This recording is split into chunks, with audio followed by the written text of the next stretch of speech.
Sir. So we are in the new topic laws of motion. Newton laws of motion भी कहा जा सकता है इसे. आफ्टर काइनेमेटिक्स ये हमारा नेक्स्ट टॉपिक है. बात चल रही थी न्यूटन की. न्यूटन ने तीनों लॉ बताए, उसके बारे में हम जानकारी लेंगे. ये 16वीं सदी के बाद, it is on the 16th और 17th सेंचुरी की बात है. ठीक है, तब ये जब रिसर्च वगैरह हुआ तब टेक्नोलॉजी, व्हाट्सएप, मोबाइल वगैरह ये कुछ था ही नहीं. ये सभी टेक्नोलॉजी 19th सेंचुरी में आ गए.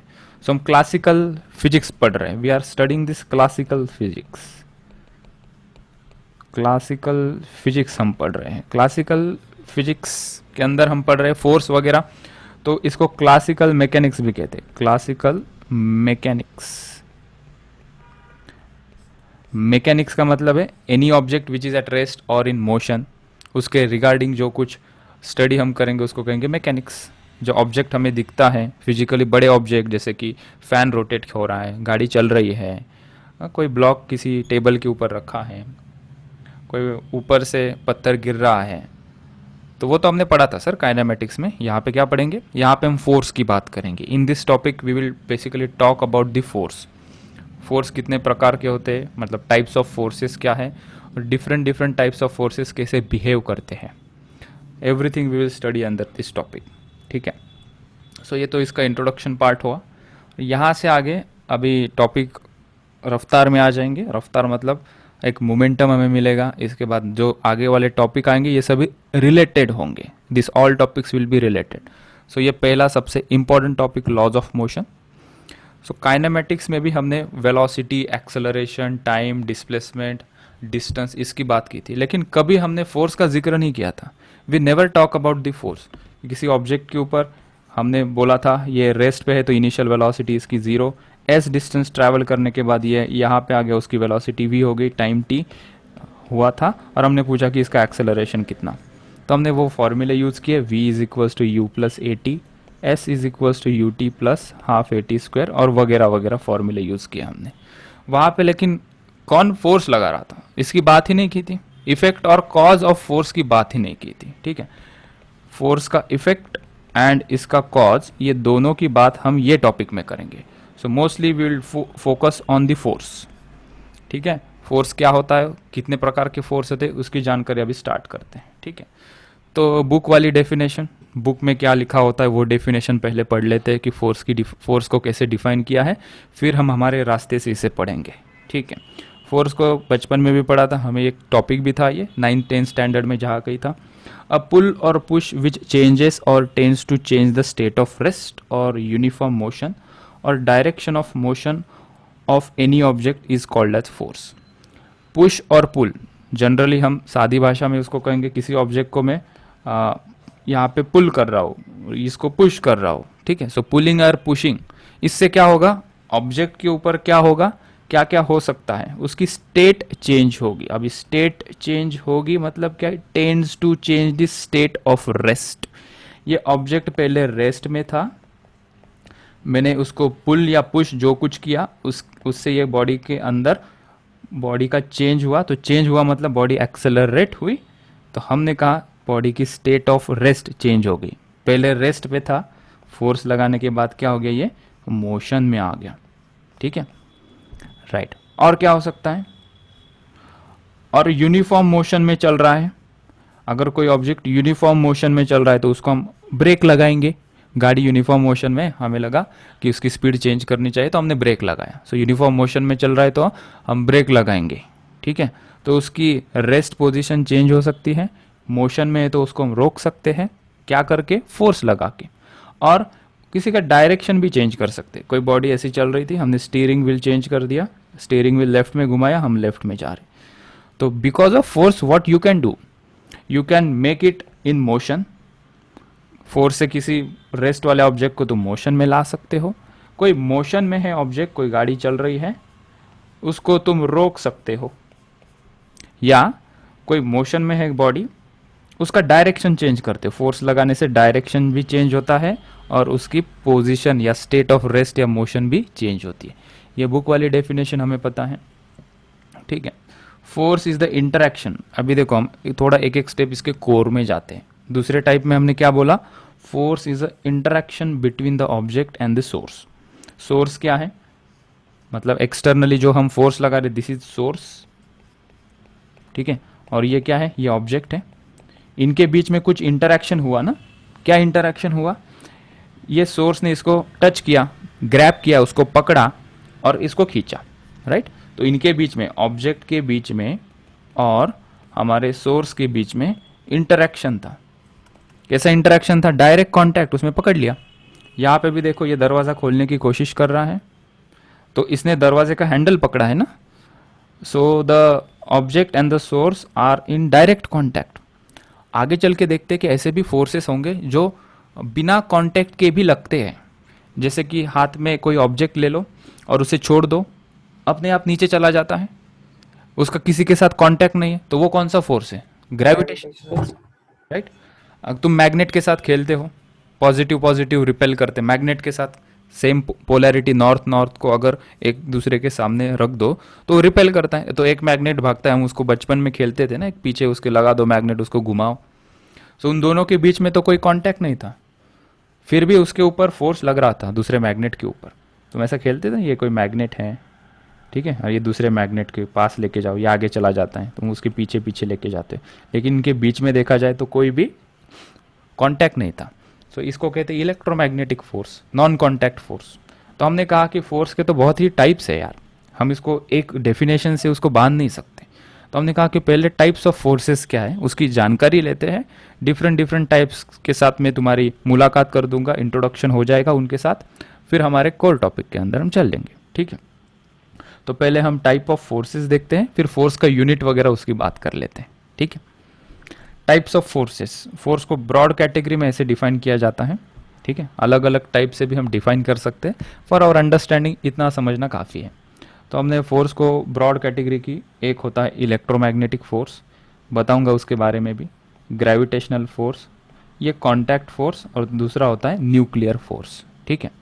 तो इलेक्ट्रोमैग्नेटिक फोर्स क्या होता है, जब हमने मैग्नेट के साथ खेला, दैट इज इलेक्ट्रोमैग्नेटिक फोर्स, इनके बीच में कोई कांटेक्ट नहीं होगा, तो इसको नॉन कांटेक्ट फोर्स भी कह सकते हैं। तो अगर दूसरे टाइप से अगर हम फोर्स को थोड़ा छोटे टाइप में डिफाइन करें, फोर्स को कह सकते हैं force are contact forces and non contact forces, non contact forces. ये टॉपिक में हम कांटेक्ट फोर्स के बारे में पढ़ने वाले हैं, ठीक है। नॉन कांटेक्ट फोर्स को हम आगे वाले टॉपिक में पढ़ेंगे, जैसे ग्रेविटेशनल फोर्स।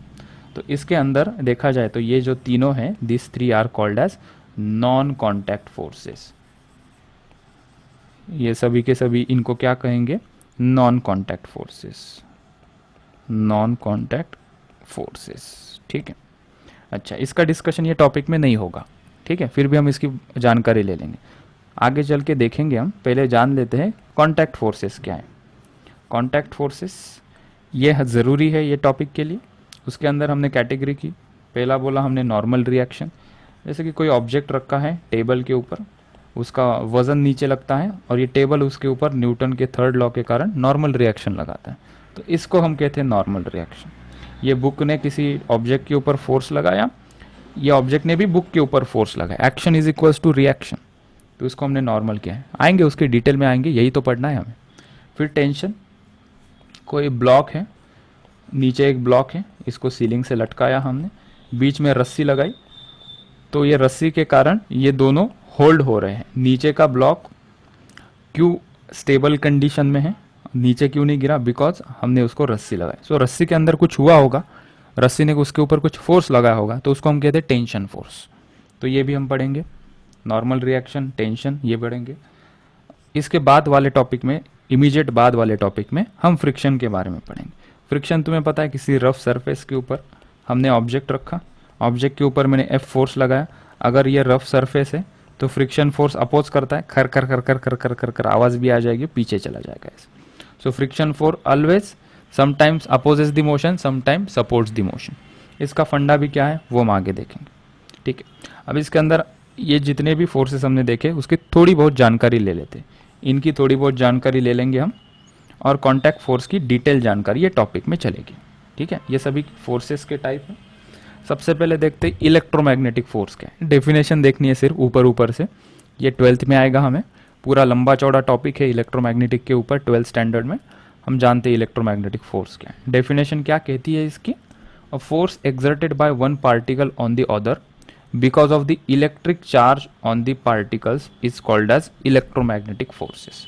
कोई भी पार्टिकल के ऊपर जो चार्ज होता है, कोई भी charge particle, let's say positive charge और पॉजिटिव चार्ज के बीच में ये रिपल्शन जो होगा, इनके बीच में कोई कांटेक्ट नहीं है, तो हमने कहा ये नॉन कांटेक्ट फोर्स है। कौन से टाइप का है ये, इलेक्ट्रोमैग्नेटिक फोर्स, बिकॉज इनके पास चार्जेस है, 1 कूलम का चार्ज, 2 कूलम का चार्ज होने के कारण ये एक दूसरे को रिपेल करेंगे।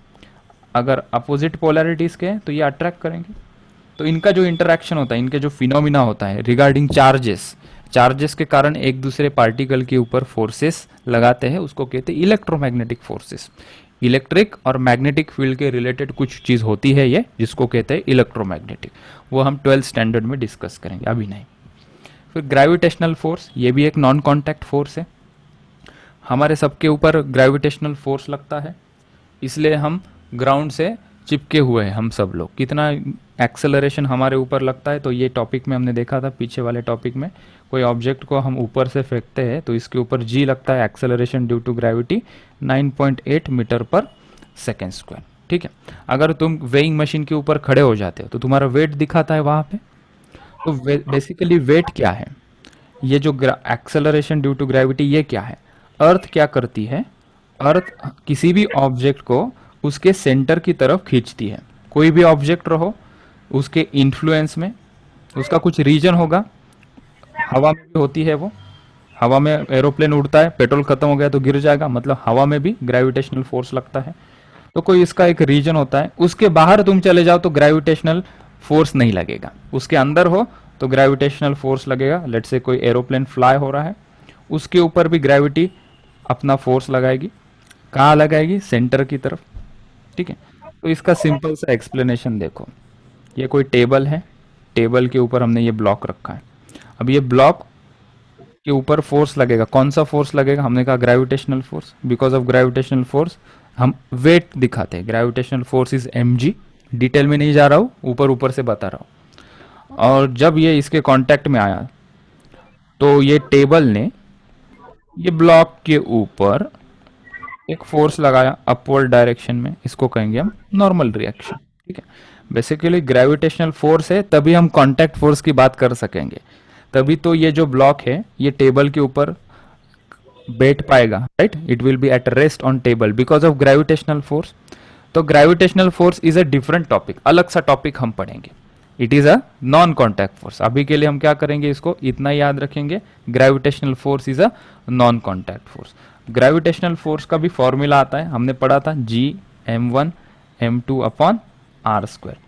सो दो ऑब्जेक्ट के बीच में, कोई भी दो ऑब्जेक्ट, यहाँ पे ये अर्थ और ये छोटा सा ऑब्जेक्ट है, इनके बीच में कितना ग्रेविटेशनल फोर्स है, ये कैसे निकालते हैं, दोनों का मास कितना है और दोनों के बीच में डिस्टेंस कितना है, यहाँ से यहाँ, सेंटर से यहाँ तक कितना डिस्टेंस है, उसका स्क्वायर करते हैं।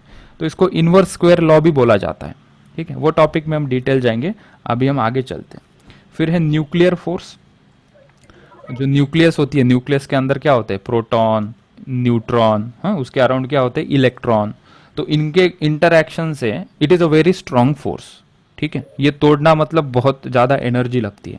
जो न्यूक्लियर रिएक्टर वगैरह होते हैं वहां पे हम क्या करते हैं, कुछ रेडियो एक्टिव मटेरियल यूज करते हैं। उसके अंदर हम क्या करते हैं, एक हाई स्पीड न्यूट्रॉन को बम्बार्ड करते हैं और यहाँ से कुछ इलेक्ट्रॉन, कुछ प्रोटॉन बाहर निकालते हैं और एक एनर्जी भी रिलीज हो जाती है। ठीक है, तो moral of the story, nuclear force, nucleus मतलब बहुत ही स्मॉल स्केल में होता है, एकदम कॉम्पैक्ट साइज में, लेकिन बहुत स्ट्रांग होता है। It's a strongest force of all, it is the strongest force of all. Gravitational force सबसे कमजोर है, उसके पहले इलेक्ट्रोमैग्नेटिक फोर्स कच्चा पक्का है, न्यूक्लियर फोर्स काफी स्ट्रांग है। ठीक है, इसके रिलेटेड फिर 2-3 फिनोमिना आते हैं, radio activity, nuclear fission, nuclear fusion. ठीक है, और बहुत सारा फिनोमिना इसके अगल बगल मिलता है हमें। तो ये भी 12th स्टैंडर्ड में हम न्यूक्लियर फिजिक्स के अंदर पढ़ेंगे, काफ़ी इंटरेस्टिंग सा और हाई स्कोरिंग सेक्शन है न्यूक्लियर फिजिक्स। ठीक है, तो इसे हम वहाँ पे पढ़ लेंगे। और ये भी एक नॉन कॉन्टैक्ट फोर्स है, जो भी मैंने अभी तक बताए, electromagnetic force, gravitational force and nuclear force, these are non contact forces. ठीक है, फिर ये हमारे टॉपिक का हीरो है कांटेक्ट फोर्स। कांटेक्ट फोर्सेस क्या है? जैसे कि बंदर चढ़ रहा है, यहाँ पे देख सकते हो रस्सी से, तो ये बंदर के हाथ का और रस्सी का डायरेक्ट कांटेक्ट है।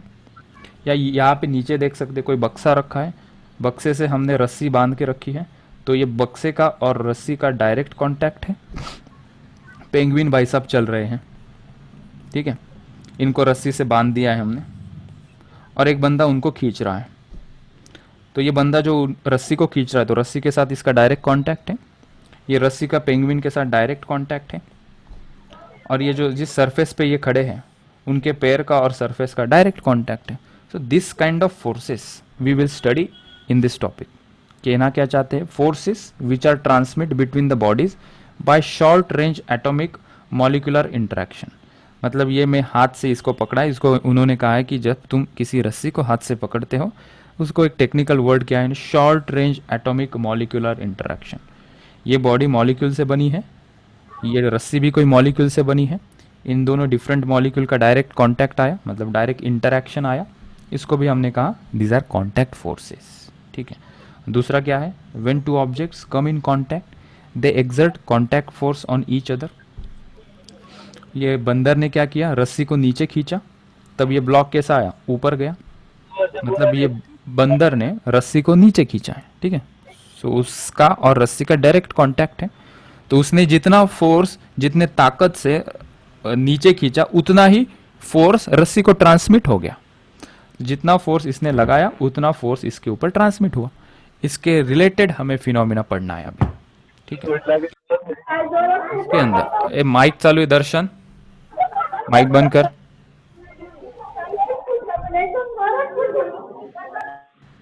ओके, अभी कांटेक्ट फोर्स के 3 टाइप पढ़े हमने। हम अगर पहले स्लाइड में चले जाते हैं यहाँ पे, ठीक है, we have studied about this, ऊपर ऊपर से कांटेक्ट फोर्स के बारे में 3 टाइप आते हैं, नॉर्मल, टेंशन और फ्रिक्शन। सबसे पहले देखते हैं नॉर्मल रिएक्शन क्या होता है, फिर टेंशन क्या होता है। ये सभी किसके अंडर आ रहे हैं? Contact force. यही आप हमारा हीरो है, कांटेक्ट फोर्स के बारे में हमें पढ़ना है। सबसे पहले देखते हैं व्हाट इज नॉर्मल रिएक्शन, फिर टेंशन, और इसकी जानकारी लेते हैं। So let jump for the normal reaction. ये रहा नॉर्मल रिएक्शन, ठीक है। यहाँ पे तुम देख सकते हो किसी टेबल के ऊपर हमने कोई ब्लॉक रख दिया, टेबल के ऊपर हमने ब्लॉक रख दिया।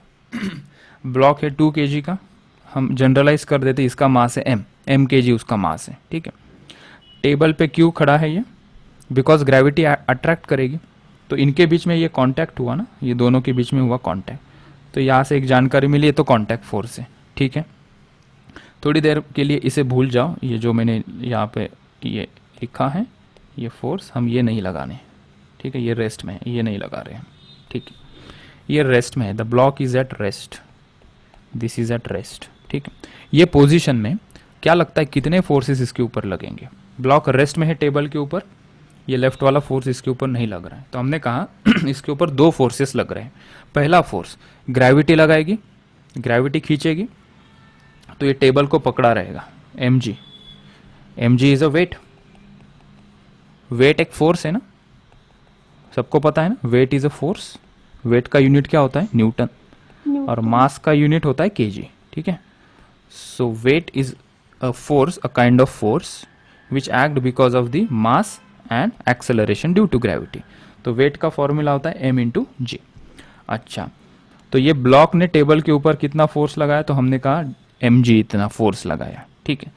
ये टेबल क्या करेगा? ड्यू टू पेयर, कोई भी फोर्स पेयर में आता है, अकेला फोर्स नहीं आएगा। इसने एक्शन की, इसने रिएक्शन लगाई, एक बॉडी एक्शन करेगी, दूसरी बॉडी रिएक्ट करेगी। इस तो दूसरे बॉडी ने रिएक्ट किया, इक्वल अमाउंट का टेबल ने इसके ऊपर फोर्स लगाया इन दी अपोजिट डायरेक्शन, तो इसको हम कहते हैं नॉर्मल रिएक्शन।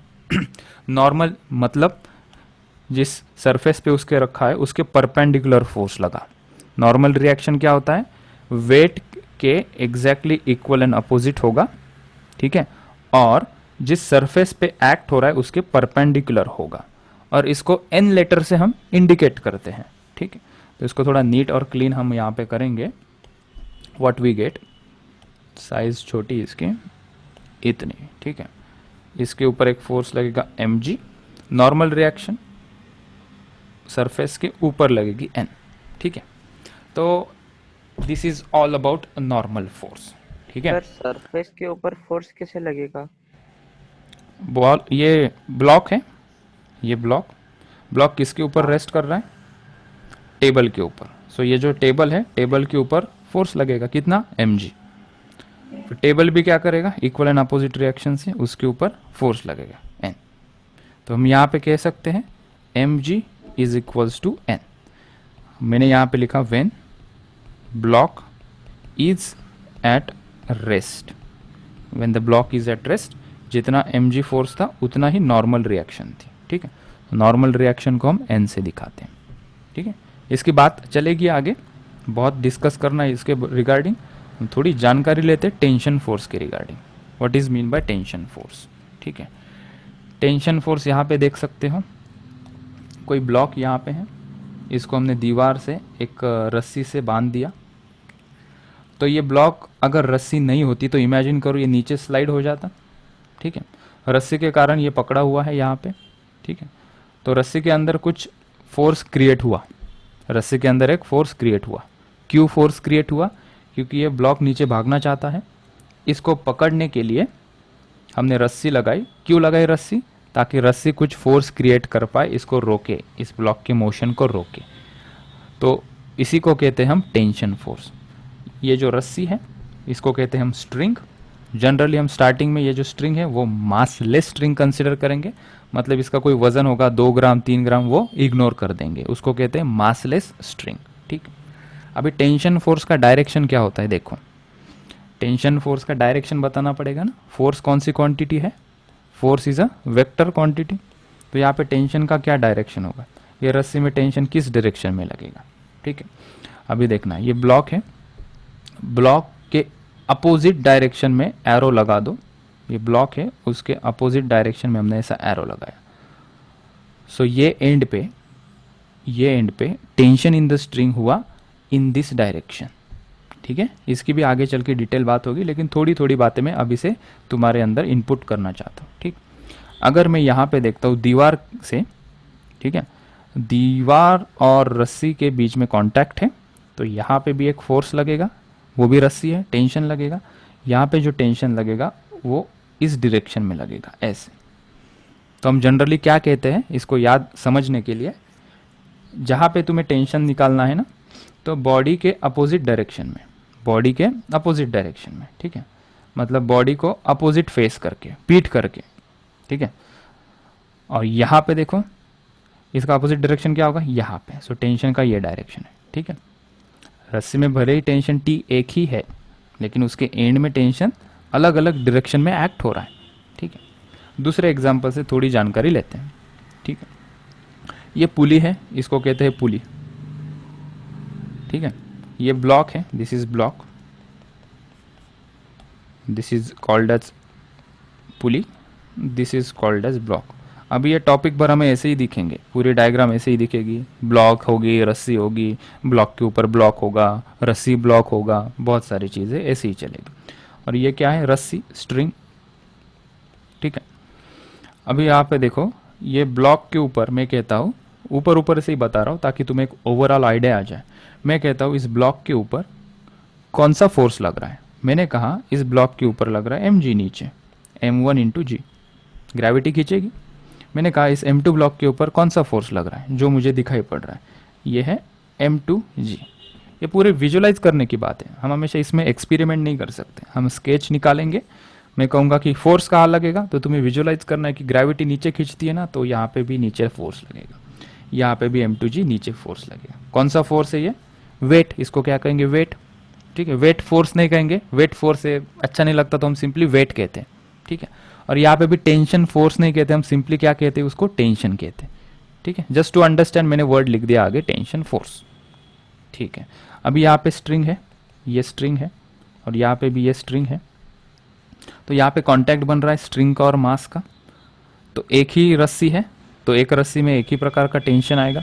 दो रस्सी होंगे तो दो प्रकार का टेंशन आएगा, तब हम कहेंगे T1 T2। ये एक ही रस्सी है ना, समझ सकते हो ना, ये यहाँ से घूम के यहाँ पे आ रही। ठीक, तो मैंने कहा कि बताओ यार रस्सी में टेंशन फोर्स कितना आएगा? मैंने पहले बोला कि डायरेक्शन बताओ, डायरेक्शन यहाँ पे थोड़ी आइडिया मैंने दे दी थी, बॉडी के अपोजिट डायरेक्शन में यहाँ पे ऊपर आएगा। और यहाँ पे भी देखोगे, यहाँ पे भी टेंशन का डायरेक्शन क्या होगा, ऊपर की डायरेक्शन में। तो हमने यहाँ पे लिखा टेंशन का डायरेक्शन ऊपर टी, यहाँ पे भी टेंशन का डायरेक्शन लिखा टी। तो आवाज कट रहा है। हाँ हाँ सर आवाज। Okay, now check, it will be fine. Okay, हाँ देखो तो मुझे यहाँ पे ब्लॉक के ऊपर कितने फोर्स मिले, एक रहा mg और एक रस्सी ब्लॉक के ऊपर फोर्स लगा रही ऊपर। यहाँ पे भी मैंने देखा इस ब्लॉक के ऊपर ग्रेविटी नीचे खींच रही, तो हमने कहा ये वेट नीचे आ रहा है और इस ब्लॉक के ऊपर एक रस्सी ऊपर खींच रही है। ठीक है, तो ये अगर दोनों रेस्ट में है, ये अगर दोनों रेस्ट में है, ठीक है, मैंने कहा कि इसका कोई मोशन नहीं हो रहा है, ये जहाँ पे है वहाँ पे रुका है और ये जहाँ पे वहीं पे रुका है।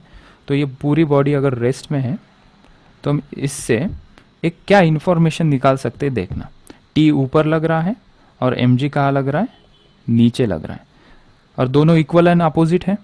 तो हम इसका एक इक्वेशन बना सकते हैं, इसको मैं डिटेल में समझाऊंगा, लेकिन बस एक ट्रेलर दिखा रहा हूँ क्या क्या चलेगा इसके अंदर। तो हम यहाँ पे लिख सकते हैं m1g is equals to T, और यहाँ पे भी हम लिखेंगे m2g is equals to T. तो इस प्रकार के इक्वेशन हमें मिलते हैं just by knowing what are the forces acting on this. हमने कहा कि एक वेट और एक टेंशन इस ब्लॉक के ऊपर एक्ट हो रहा है, और इसके कारण ना ये ऊपर जा रहा है ब्लॉक, ना ये नीचे जा रहा है। तो हमने कहा ये दोनों इक्वल एंड अपोजिट लग रहे हैं, इक्वल कर दिया। यहाँ पे भी हमने देखा इस ब्लॉक के ऊपर कितने फोर्स लग रहे हैं, हमने कहा दो फोर्सेस लग रहे हैं, एक नीचे एक ऊपर, कोई मोशन नहीं हो रहा है, तो दोनों को इक्वल कर दिया। इसको कहते हैं इक्वेशन ऑफ मोशन, इक्विलिब्रियम के इक्वेशन। हमें यही इक्वेशन निकालने होते हैं कोई भी डायग्राम से। अभी दिक्कत क्या है, ये तो ठीक है, इंट्रोडक्शन हो गया, टाइप्स ऑफ फोर्सेस मैंने बता दिए, एक होता है कॉन्टैक्ट, एक होता है नॉन कॉन्टैक्ट। नॉन कॉन्टैक्ट तो ये टॉपिक में नहीं पढ़ेंगे, लेकिन होते कौन से हैं non contact, electromagnetic, gravitational, nuclear. फिर हमने देखा कॉन्टैक्ट फोर्स। कॉन्टैक्ट फोर्स कौन से होते हैं, सबसे पहले हमने देखा कि नॉर्मल फोर्स, कॉन्टैक्ट मतलब दो कोई बॉडी एक दूसरे के फिजिकली कॉन्टैक्ट में हो और एक दूसरे के ऊपर फोर्स लगाए, पुश या पुल करे। तो हमने कहा सबसे पहले नॉर्मल फोर्स होता है। नॉर्मल फोर्स क्या होता है, एक बॉडी दूसरे बॉडी के ऊपर रिएक्शन फोर्स लगाएगी, उसको हम कहते हैं नॉर्मल फोर्स। नॉर्मल का मतलब है जो सरफेस होगा उसके वो परपेंडिकुलर लगेगी। ठीक है, ये कुछ पढ़ा तुमने। फिर मैंने बताया टेंशन फोर्स क्या होता है। टेंशन मतलब रस्सी होगी तभी टेंशन आएगा, ब्लॉक के ऊपर टेंशन नहीं आता कभी, रस्सी के ऊपर ही टेंशन आता है। So when ever there is a string, string के ऊपर जो फोर्स लगेगा या स्ट्रिंग जो फोर्स लगाएगी, जो प्रोवाइड करेगी, जो फील करेगी, उसको हम कहेंगे टेंशन। ठीक है, और क्या है आगे, आगे है फ्रिक्शन। क्या है, FBD मतलब कहाँ है थर्ड पॉइंट में। हाँ वो आऊंगा मैं body इसके diagram. ऊपर। Yes, it is called as free body diagram. तो let me complete this friction, फिर मैं FBD क्या मतलब है उसके ऊपर ही आने वाला हूँ मैं। ठीक है, फिर एक नेक्स्ट डायरेक्ट कॉन्टैक्ट फोर्स होता है जिसका नाम है फ्रिक्शन फोर्स। ठीक है, तो पहले तो स्टार्टिंग में हम करेंगे कि ये जो सरफेस है, ये सरफेस है स्मूथ। जब सरफेस स्मूथ होगा तो फ्रिक्शन फोर्स नहीं लगता। जब सरफेस मैं कहूँगा यहाँ पे सरफेस है रफ, जब सरफेस रफ होगा तो और एक फोर्स इनके अंदर ऐड हो जाएगा, that is called as a friction force. So friction force का एक सिंपल सा एग्जांपल यहाँ पे दिखाऊं तो ये कोई ब्लॉक मैंने रखा है किसी सरफेस के ऊपर, और मैंने कहा ये सरफेस कैसा है, रफ है, खड़बड़ी थे सरफेस, ऐसा रफ है। इसके ऊपर मैंने एक्सटर्नल फोर्स F लगाया, तो इसके ऊपर जो फ्रिक्शन फोर्स लगेगा it will act in the opposite direction. Friction force हमेशा क्या करेगा, इन दिस सिचुएशन अपोज करेगा। एक दो सिचुएशन जहाँ पे आएगी फ्रिक्शन सपोर्ट भी करता है, रोटेशनल मोशन में हम देखेंगे। फिलहाल 99% friction force is always opposing the our external force. हमारी गाड़ी आगे चलती है तो टायर के ऊपर जो फ्रिक्शन फोर्स लगता है वो क्यों लगता है, क्योंकि जो हमारे रोड होते हैं वो रफ होते हैं। तो फ्रिक्शन फोर्स कोई विलन नहीं है, he is a hero also. अगर तुम रोड पे ऑयल फैला दो, ये जालना रोड पे पीछे हुआ था ना, कोई टैंकर से कोई ऑयल लीक हो गया था तो सभी लोग गिर गए थे, क्योंकि वो रोड भी डार्क था, ऑयल उसके ऊपर गिरा, वो भी ब्लैक कलर का था, लोग आए उससे फिसल गए। तो फ्रिक्शन नहीं होने से एक्सीडेंट हो गया वहाँ पे। सो इसके बारे में हम जानकारी लेंगे इमीडिएटली नेक्स्ट टॉपिक में। न्यूटन लॉज ऑफ मोशन खत्म होने के बाद हम सेपरेटली फ्रिक्शन को सेपरेटली डील करेंगे, ठीक है। सो विच इज़ एक्सप्लेन लेटर, तो इसका मैंने इंट्रोडक्शन ले लिया, ठीक है। अभी एफबीडी के बारे में सोचते हैं थोड़ा। तो हमने कहा कि ये जो है इसको इतना बड़ा कौन लिखे यार, ये ब्लॉक निकालो, ये रस्सी निकालो। तो फिजिक्स में ये जब हम ये क्लासिकल मैकेनिक्स जो पढ़ेंगे, यहाँ पे ये जो ऑब्जेक्ट है, ये ब्लॉक क्या है, दिस इज ब्लॉक। ब्लॉक को हम जनरली क्या कहेंगे, दिस इज ऑब्जेक्ट। और कौन से ऑब्जेक्ट है, यहाँ पे देखो, ये पेंगुइन, पेंगुइन क्या है हमारा, पेंगुइन इज ऑब्जेक्ट। ये बंदर, बंदर इज आवर ऑब्जेक्ट, ठीक है, क्योंकि जो फोर्स लगा रहा है दैट इज ऑब्जेक्ट। बंदर फोर्स लगा रहा है ऑब्जेक्ट, जिसके ऊपर लग रहा है वो भी ऑब्जेक्ट, जो लगा रहा है वो भी ऑब्जेक्ट। ये ब्लॉक भी क्या है, ऑब्जेक्ट है, ठीक है। तो पहले हम ऑब्जेक्ट को डिफाइन करते हैं, what is mean by object, ठीक है। छोटा सा पॉइंट, ये मैं इतना लिख लेता हूँ, फिर बताऊंगा तुम्हें कहाँ से कहाँ लिखना है, टाइम दे दूंगा तुम्हें लिखने के लिए, डोंट वरी। पहले इतना ये स्लाइड समझ लो, यहाँ पे मैं एक्सप्लेन करता हूँ ऑब्जेक्ट क्या है, एफबीडी क्या होगी, फोर्स का यूनिट क्या होगा, डिफरेंट डिफरेंट यूनिट, और उसका कन्वर्जन हम देख लेते हैं ये स्लाइड के ऊपर, ठीक है। What is object, what is object, ठीक है। So in physics to explain forces acting on a body, ठीक है, बॉडी, बॉडी कैन बी, ये बॉडी कुछ भी हो सकती है। फॉर एग्जाम्पल मोटर साइकिल, कोई प्लानेट, बड़ा सा बड़ा प्लानेट, ठीक है, एंट, मंकी, कोई ब्लॉक, ट्रक, कार, एक्सेट्रा, जिसके ऊपर फोर्स लगाए और जो फोर्स लगा रहा है वो सभी। इस बॉडी को वी निग्लेक्ट, वी इग्नोर, ये कहना ठीक होगा। In a physics to explain forces acting on a body, we ignore shape of object and we treat object, any object, we treat any object to be point sized, to be point sized, ठीक है। कोई भी object हो उसको हम ऐसे दिखेंगे, ये पूरा प्लानिट है, ठीक है, ये अर्थ है, ठीक है, दिस इज अर्थ, ठीक है। अर्थ रोटेट हो रही है तो हम क्या करेंगे, अर्थ को एज अ पॉइंट कह देंगे। अभी अर्थ क्या होगी हमारी, पॉइंट होगी। अर्थ को मैंने कर दिया पॉइंट, ठीक है। ऐसा क्यों, हमारा फोकस है कि इसके ऊपर कौन कौन से कितने कितने फोर्स लग रहे हैं, मुझे उसकी जानकारी चाहिए। मुझे इस शेप के झंझट में नहीं पड़ना है। बॉडी का शेप कैसा भी हो, उसके ऊपर कौन कौन से फोर्स लग रहे हैं, हमारा फोकस उसके ऊपर है। So we are focusing on forces, not on the geometry of the body. तब हम इसका शेप एंड साइज इग्नोर कर देते हैं, ठीक है। आगे चल के देखेंगे, हम हमेशा शेप एंड साइज इग्नोर नहीं कर सकते। मोमेंट ऑफ इनर्शिया वगैरह वो जो टॉपिक हम पढ़ेंगे तब देखेंगे। For this topic we consider any object in this topic covered will be treated as a point object. भले ही वो मंकी हो, भले ही हो ये ब्लॉक हो, भले ही वो पेंगुइन हो, भले कोई भी हो, ठीक है, इन सभी को हम पॉइंट ऑब्जेक्ट कंसिडर करेंगे। फिर नेक्स्ट सवाल आता है, पॉइंट ऑब्जेक्ट कंसिडर किया सर, उसके आगे क्या, अभी क्या, पॉइंट ऑब्जेक्ट कंसिडर किया आपने, फोर्स की जानकारी आपको चाहिए, अभी क्या, अभी कैसे प्रोसीड करें। अभी हम प्रोसीड करते हैं कि ये जो सभी फोर्सेस हैं उनके कुछ इक्वेशन लगाएंगे, उनसे कुछ फोर्सेस की वैल्यू फाइंड आउट करेंगे और उसका सिंप्लीफिकेशन करेंगे। ये सब चीज़ें करने के लिए हम एक टूल यूज करते हैं जिसका नाम है फ्री बॉडी डायग्राम। टूल से डरो मत, ये कोई यहाँ पे इंटीग्रेशन डिफरेंशिएशन जैसा नहीं है, यहाँ पे डायग्राम निकालेंगे हम। ये जो डायग्राम है यहाँ पे दिखा देता हूँ मैं, वो डायग्राम के बारे में क्या है। पहले तो इसको थोड़ा सा स्टॉप देके हम लिख लेते हैं सभी चीज़ें। तो सबसे पहले मैंने व्हाट इज ऑब्जेक्ट एक्सप्लेन किया, राइट। ये पॉइंट ऑब्जेक्ट वगैरह है, ये सभी चीज़ें। अभी चलते हैं फर्स्ट स्लाइड पे। फर्स्ट स्लाइड पे चलते हैं, ये यहाँ पे, ठीक है। फोर्स के बारे में, फोर्स कौन सी क्वांटिटी, 2-3 चीज़ें बोलना बाकी है यहाँ पे, वो कंप्लीट कर देते हैं, then you write this things, ठीक है। फोर्स कौन सी quantity, vector, obviously vector topic से हमने बहुत जानकारी ली, force is a vector quantity, ठीक है। फोर्स का यूनिट क्या है, यूनिट क्या है बच्चों, Newton. Newton. Unit of force is Newton, ठीक है। जनरली तुम्हें फोर्स का कौन सा फॉर्मूला पता है, मुझे ये फॉर्मूला पता है, F is equals to G m1 m2 upon r square. मुझे फोर्स का एक फॉर्मूला पता है, K Q1 into Q2 upon r square, ठीक है। मुझे एक फोर्स का फॉर्मूला है म्यू इंटू एन। तुम्हें जो फॉर्मूला पता है मुझे पता है, वो F is equals to m a वाला है, ठीक है।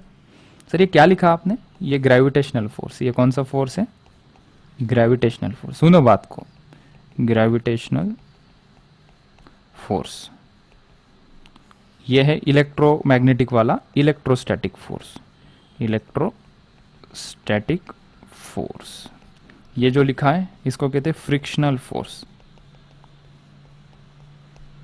ठीक है। यानी ये हमारा है generalised force on a body, ठीक है।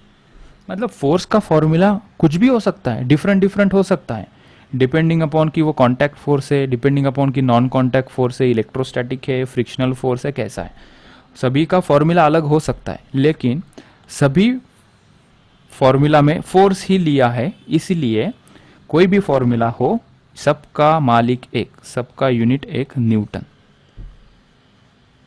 सभी का यूनिट क्या होगा, न्यूटन होगा, ठीक है।